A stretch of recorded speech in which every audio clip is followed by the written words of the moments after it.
రంగాలకు అతీతంగా మీడియా వాళ్ళు కావచ్చు, అడ్వకేట్స్ కావచ్చు, రాజకీయ నేతలు కావచ్చు, ప్రతి ఒక్కరు కూడా ఈ ఘటనను ఖండిస్తున్నారు. ప్రతి ఒక్కరు తమ సపోర్ట్ తెలియజేస్తున్నారు.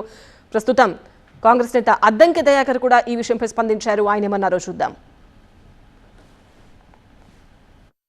మోహన్ బాబు గారి కుటుంబంలో అలజడి అనేది ఎవరు కూడా హర్షించరు. కానీ ఆ అన్రెస్ట్లో మీడియా మిత్రులపై దాడి చేయడాన్ని మాత్రం తీవ్రంగా ఖండించాల్సిన అవసరం ఉంది. తన కుటుంబ అంశంలో మీడియా ప్రమేయం ఎంత మేరకు ఉండాలి ఏంటి అనే విషయంలో వాళ్ళు పరిష్కరించుకునే తీరులో ఉంటుంది.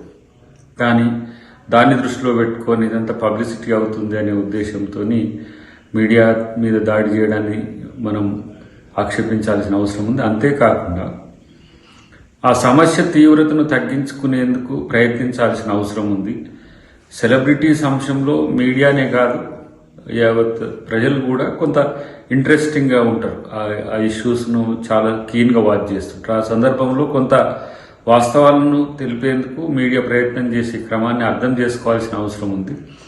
అది ఆ దురుసుగా ప్రవర్తించడం కానీ, మీడియా రిపోర్టర్ల మీద కానీ, కెమెరామెన్ల మీద కానీ అలాంటి దాడులు చేయడం అనేది ప్రజాస్వామ్యయుతం కాదు. కాబట్టి ఇలాంటి సంఘటనలు పునరావృతం కాకుండా చూసుకోవాల్సిన అవసరం మోహన్ బాబు గారికి ఉంది.